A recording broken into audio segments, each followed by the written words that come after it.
സങ്കീർത്തനം 62.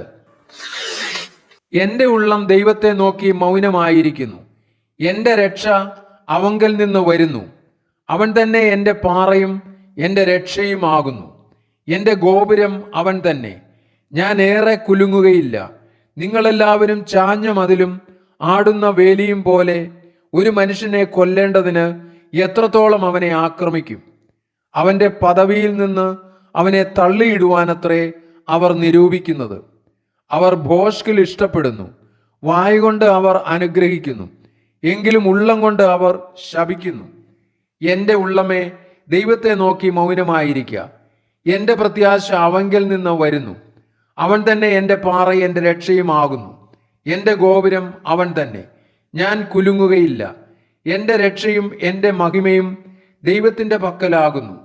എൻ്റെ ഉറപ്പുള്ള പാറയും എൻ്റെ സങ്കേതവും ദൈവത്തിങ്കലാകുന്നു.